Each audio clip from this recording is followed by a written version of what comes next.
Getting rich slowly looks like nothing to the naked eye. It sounds like a quiet kitchen, a boring calendar, a phone that doesn't shop for you, an account that fills on payday and empties by design, and a person who has stopped arguing with themselves about every small decision. The change arrives disguised as tidiness. If you want the long game without the drama, you don't need a new personality. You need small habits that tilt the weak. None of them are heroic. Taken together, they make the difference between a life that needs luck and a life that prints margin. Here are 30 tiny practices told as a single story, so you can stitch them into your days without turning your life into a checklist. The first habit is a sentence you repeat when money lands. Pay yourself before you pay the month. An automatic transfer leaves your income account the morning it arrives and heads to savings and investments without your permission. The amount can be small at first. The point is sequence. When you make yourself first, your future gets fed before the world starts asking politely and then insistently. Over a year, this single tweak feels like getting a quiet raise.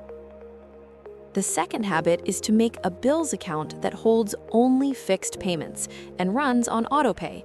You stop mixing groceries with rent and car insurance with movie nights. The account becomes a conveyor belt.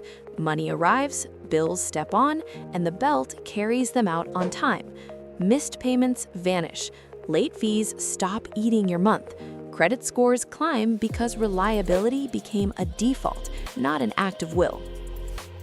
The third habit is a free spend lane with a visible balance that you glance at every other day. It's the only number you check during the week.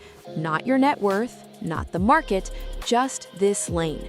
When it's high, you relax. When it's low, you glide. This habit turns "should we" into "what's the balance," which is a kinder conversation between present you and future you. The fourth habit is the 48-hour pause for non-essentials. Anything not on your list waits 2 days before buying. Most desires evaporate in that window. A few survive and feel better to purchase because you chose on purpose. The pause is a speed bump, not a wall. Money saved quietly piles up in places that start paying you back. The fifth habit is a kitchen default. 5 dinners, written and shoppable, that prevent 6:30 from becoming a credit card drama. You buy ingredients, not apologies. When the menu is boringly good, your month stops leaking through takeout apps. You still go out, but the plan chooses the nights. Exhaustion doesn't. The sixth habit is naming your savings. Emergency, move, travel, opportunity, gifts, car repair. Labeled money behaves. You move it less and resent it less. You stop viewing savings as a jail cell and start seeing it as a set of rooms you built for future you to walk into when it's time. The seventh habit is a weekly 10-minute sweep on payday. You confirm transfers fired, bills are covered, the free spend lane is refilled, and any odd alerts get attention. Then you close the app.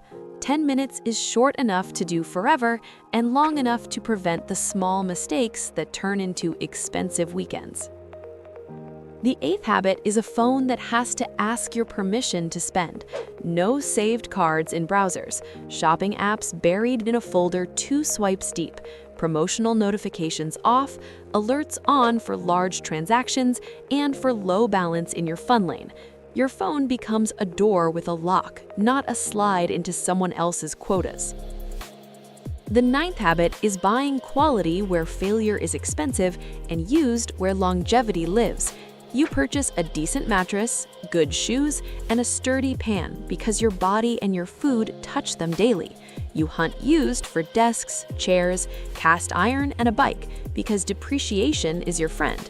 This habit shifts you from replacing to maintaining, which is what wealthy households quietly do while everyone else is shopping.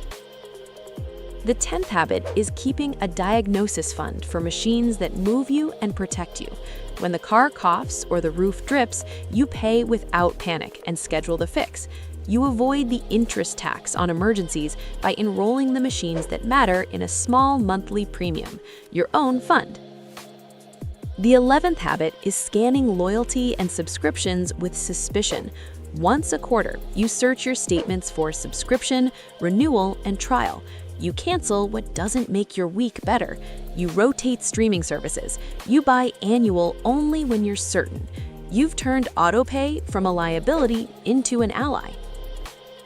The 12th habit is a raise rule you wrote before the raise arrived.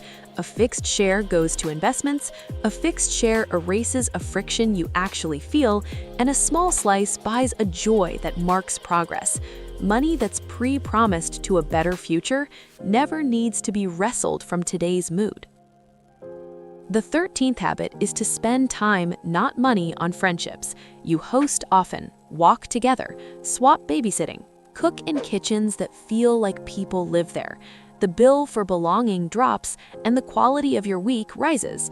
Rich households are rich in people first. Money follows because fewer feelings need to be purchased. The 14th habit is tuning your inputs. You mute accounts that sell you new identities and subscribe to a handful that teach you a craft, a recipe, or a way to repair. Your brain stops shopping for a self and starts building one. Spending becomes a tool, not a theater. The 15th habit is a brag document at work. One page where outcomes live. Revenue added, waste removed, hours saved, errors eliminated. Each quarter, you add 2 lines and use them to ask for leverage, a raise, a title, a budget, or a different project. Income grows when you measure your usefulness, not your busyness. The 16th habit is to learn to like used. You walk through thrift stores and estate sales with curiosity instead of disdain. You buy solid wood and repairable metal. You learn a basic finish, a basic stitch, a basic sharpen. Money saved is money not borrowed. Skills learned compound like interest. The 17th habit is to plan generosity. A small, automatic line leaves each month for helping family, friends, and causes. You give steadily instead of dramatically. Planned generosity costs less and feels better. It also stops the yo-yo between guilt purchases and stinginess that breaks budgets and relationships. The 18th habit is to confine your financial inspiration to a page, not a feed. You keep an operating manual for your money, where to keep cash, what you invest in, when you rebalance, which bills are on autopay, how you respond to a pay cut, a windfall, or a market drop. When life gets loud, you follow the manual instead of your feelings. The 19th habit is sleep. 8 hours drops your spend on stress relief, reduces late-night shopping, improves your work, and lowers your health costs. There is no cheaper growth strategy than protecting the conditions in which you make good decisions.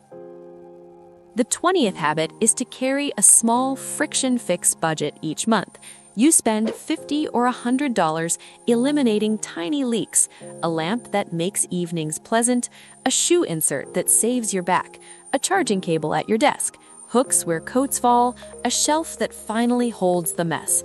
Each friction removed lowers the urge to buy relief. Relief is the most expensive thing people buy when they're tired.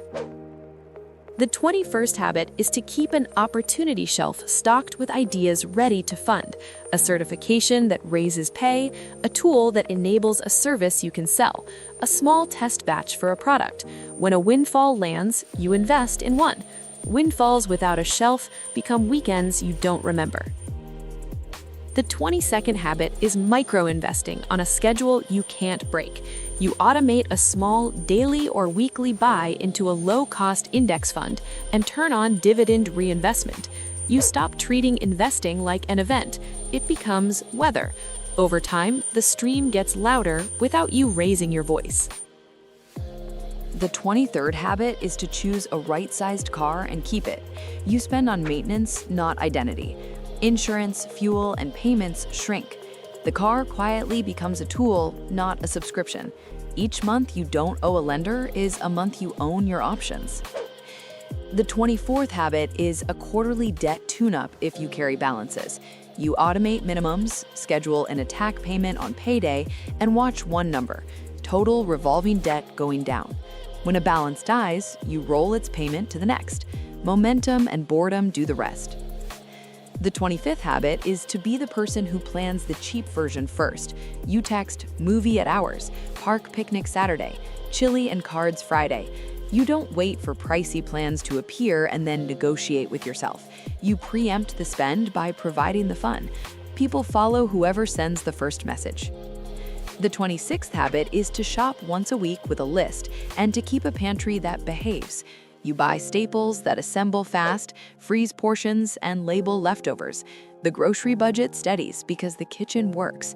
Chaos is the tax that delivery charges every tired household that refuses to plan for its own exhaustion.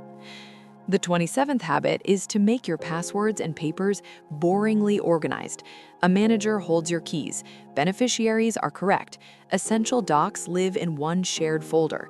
Emergencies shrink when someone can turn the lights on without hunting through drawers. Organization is free compound interest on your time. The 28th habit is to measure your savings rate monthly and raise it by 1% whenever you can stand it. Tiny increases compound into shocking slopes. You never feel the jump on a single Tuesday. You notice the calm in a single December. The 29th habit is to capture the true cost of trophies. You write the hours behind the purchase next to the price. A $1,200 phone is X hours of your life. Sometimes you decide it's worth it. Often you don't. Translating money into time returns you to the one currency you can't print. The 30th habit is to keep a short list of cheap joys, 5 or 10 things that reset you without asking for a card. A book in a chair you love, a walk at a time of day when the light is kind, a call to a friend, a playlist you made for a season, a nap without apology, a meal that smells like home. People who cultivate cheap joy stop renting expensive relief. They save by accident because their week is already good. These habits do not require talent. They require arrangement. You place objects where your future self will trip over them in the right direction. A water bottle on the counter, shoes by the door, a shopping list on the fridge, a default transfer on payday, hooks where backpacks explode, an ads folder that catches promotions until Friday. This setup delivers more than motivation ever did. Motivation is loud and brief. Setup is quiet and permanent. Wealth that lasts is built under ordinary light. It comes from removing negotiation from the small things so your attention can hunt bigger prey. A better offer at work, a business you can test on weekends, a shape for your days that makes you hard to sell to because you're busy living. None of these habits will impress a stranger. All of them will hire your future. The bank balance that results will look suspiciously like a byproduct of someone who kept their promises to themselves in rooms nobody photographs. Start with 3. Pick the transfer on payday, the 5 dinners, and the 48-hour pause. Let them run for a month. Then add the phone rules and the weekly sweep. Then name your savings. Then the brag document. Layer slowly. Each tiny habit replaces a dozen decisions and frees the energy you were spending performing adulthood. You will notice in a season that you feel both less deprived and more in control. The week will get quieter, the account will get louder, and someone, somewhere, will ask what changed. You will shrug, tell them you cleaned your kitchen and your calendar, and you will not be lying. The small things are how the big things arrive.